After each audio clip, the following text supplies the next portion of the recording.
as millions of people face tougher COVID restrictions as rule changes come into force. As the UK grapples with a new strain of coronavirus, there are now confirmed cases in France, Spain and Sweden. Millions of Americans face losing unemployment benefits as the standoff between Donald Trump and Congress over a coronavirus stimulus package continues. And the former MI6 officer and Soviet spy George Blake has died at the age of 98 in Moscow. Britain, more than 1,000 trucks cannot enter Europe because of European COVID-19 restrictions linked to a new kind of coronavirus.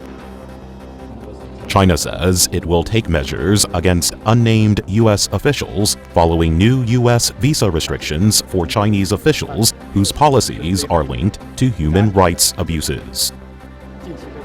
In Brazil, the mayor of Rio de Janeiro is arrested before leaving office for suspected involvement in illegal payments. And the Kilauea volcano on the Big Island of Hawaii continues to send liquid rock and ash high into the air. We begin in Japan, where the government has decided to suspend new entries of foreign nationals in an effort to stop the influx of a new coronavirus variant. The new strain has been spreading in Britain and other countries and is believed to be more transmissible than the original virus. Government officials say the measure will be in place from Monday through all of January. Japanese citizens and foreign residents can still enter, but they're required to self-quarantine for 14 days. Everyone must also provide proof of a negative test result within 72 hours before departure. The decision came hours after health officials confirmed on Saturday that another person who recently returned from Britain has tested positive for the new strain. They say he is a pilot and that one of his family members also tested positive.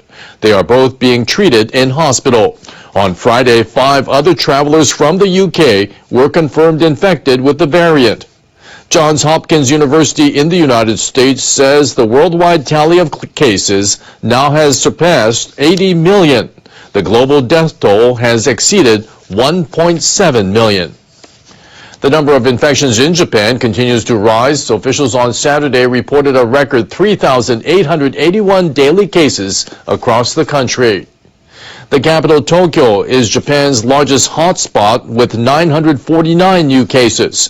It's the first time the figure has topped the 900 mark. Officials say 81 people are in serious condition, the most since a national state of emergency was lifted in May. The continuing rise in cases comes despite a request by Tokyo's governor that restaurants and bars shorten their business hours for the past 4 weeks. Prime Minister Suga Yoshihide on Friday again asked the public to help contain the spread. This is the time of year when families and friends often get together.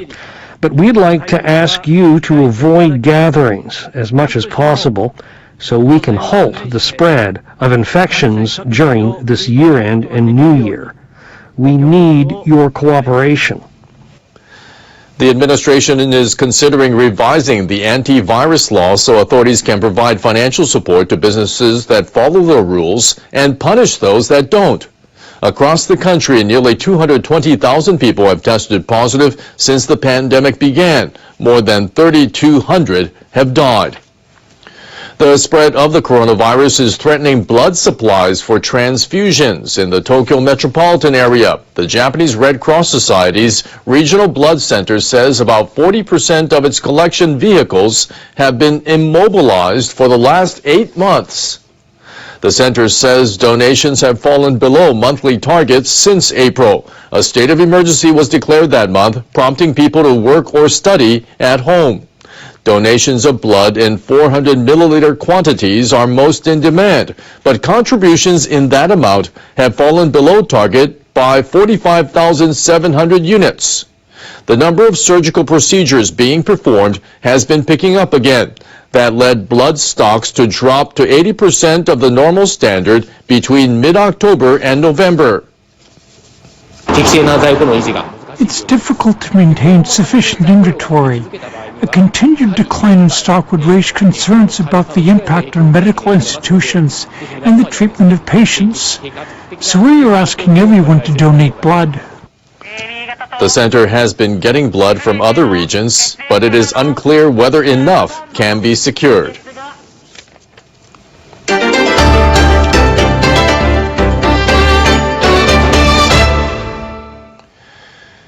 People in Hong Kong have been adjusting to the national security law China imposed on them almost 6 months ago. Many are feeling Beijing's tightening control over their daily lives. The law has suppressed anti-government speeches and other political activities. Hong Kong authorities last month disqualified 4 pro-democracy lawmakers from the Legislative Council. Even children have experienced the law's impact, with patriotic education stepped up in schools. Some residents are increasingly worried that their day-to-day behavior could somehow be judged illegal. Maybe we are worried that someday, even if we haven't do anything, we will be sent to maybe prison or something. Authorities have arrested about 30 people over the past 6 months for alleged violations of the new law. 4 of them have been charged, including Jimmy Lai, founder of Apple Daily, a major newspaper critical of Beijing. Other laws are also being used to clamp down on the opposition. Pro-democracy leaders, including Agnes Chow, have received prison sentences for inciting demonstrations and other charges. Observers say the one country, two systems framework that was supposed to protect Hong Kong's liberties has become a facade. Surveys have found that about 4 in 10 residents are considering emigrating and leaving Hong Kong for good. People in Indonesia are remembering one of the world's worst natural disasters in recent history. The 2004 Indian Ocean tsunami killed more than 160,000 people in the country alone. A memorial service on Saturday, which was much smaller than usual due to the coronavirus pandemic, was live-streamed online. In the western province of Aceh, about 100 people attended the 16th anniversary that began at 8 a.m. About the same time the magnitude 9.1 quake struck. Participants offered prayers and sang songs for the victims. Reconstruction work in Aceh has progressed, with houses and shops rebuilt even in hard-hit areas. But at the same time, people appear to have become less cautious about tsunami, which poses a challenge for anti-disaster efforts. A man who lost his wife and 2 children said they need to pass on the lessons to future generations.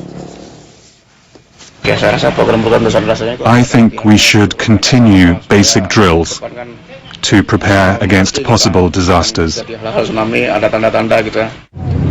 The waves generated by the quake devastated a wide area ranging from Southeast Asia to Eastern Africa, leaving more than 220,000 people dead or missing. A sprawling property that once belonged to U.S. pop superstar Michael Jackson now has a new owner. The Neverland Ranch has reportedly been sold for $22 million. U.S. media outlets say the buyer is a businessman who was an acquaintance of Jackson's. The entertainer bought the property in 1988 and lived there until 2005. He died 4 years later. The 11 square kilometer ranch is located in the western state of California. It boasts a luxurious residence, a private amusement park, a movie theater, and a dance studio. The estate was first listed in 2015 for $100 million, but it remained unsold despite several price cuts. Politics and the will he or won't he question hanging over that big COVID-19 stimulus package. The president still refusing to sign the bill, even though the benefits from the previous package run out today. Millions of Americans on tenterhooks. ABC's Rachel Scott is on the story from Washington, D.C. Rachel, good morning to you. Dan, good morning. And that is the question. That COVID relief bill was flown to Florida, where President Trump is spending the holidays, but he still has not signed it. And this delay will have dire effects for millions of Americans who are out of work and on the brink of eviction. This morning, as COVID relief hangs in the balance, millions of Americans out of work will lose their unemployment benefits today. President Trump spending the Christmas holiday on the golf course, as seen in this photo obtained by CNN. The bipartisan stimulus package still awaiting his signature. Trump taking to Twitter, saying he had many calls and meetings demanding Congress increase the amount of the stimulus checks from $600 to $2,000, writing, "Give our people the money." But this is a bill his own team helped negotiate. Here is his Secretary of Treasury days ago, promising those stimulus checks would go out next week. People are going to see this money the beginning of next week. Leaders from both parties are urging the president to sign the bill to get immediate relief to the American people. I beg the president to know how many people in this country are scared. I hope the president looks at this again and reaches that conclusion that the best thing to do is to sign the bill. Unemployment benefits expire today, and if the president continues to hold off, the government shuts down Monday. The federal moratorium on evictions will end in less than a week. And we are facing the very real possibility of tens of millions of people losing their homes this winter during the height of COVID-19. And the consequences of that will be catastrophic for children and families, for communities, and for our country's ability to contain the pandemic. Stormy Cobb is a mother of 3. She lost her job during the pandemic and was evicted just 1 week before Christmas. She waited more than 6 months for Congress to act. Now she says she's running out of options. It's been a lot of tears, and we've just been in a continual struggle and hoping for another stimulus check. It feels like you failed as a parent, as a mom, when you have 3 children who depend on you.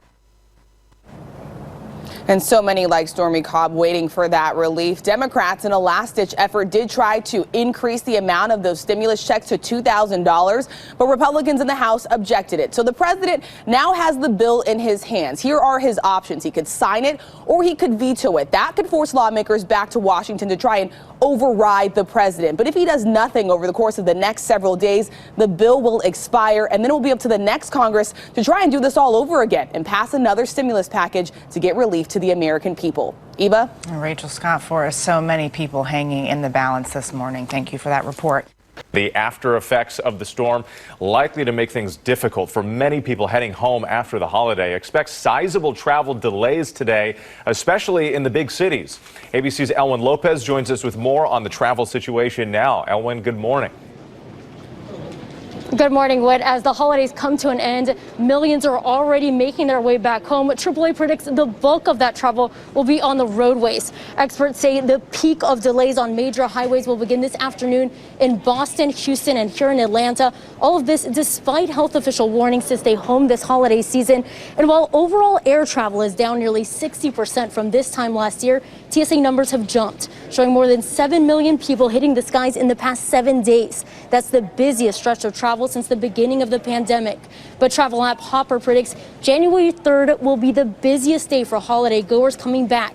It also lists Atlanta as the #1 trending destination this Christmas. Now, if you are traveling, the CDC has a new search tool online. Just type in your destination to check on any new restrictions, including quarantine rules and testing requirements. Dan? Elwin, thank you very much. Of course, worried that all this travel will only make the pandemic worse. Here are the latest numbers. The CDC is now expecting America's death toll to surpass 400,000 next month. The U.S. has well over 18 million cases, nearly 19 million, in fact, and more than 1 million Americans have now received a COVID-19 vaccine. One state where things are especially dire right now, California, and ABC's Zorine Shah is right there in Santa Monica with much more on that. Zorine, good morning. Good morning, Dan. Last weekend, you saw me inside those tents right here at St. John's, but the situation has gotten so dire that we can't actually be inside because patients are expected to be in and out. Right here in California, 6,500 patients are hospitalized. 20% of those are in the ICU.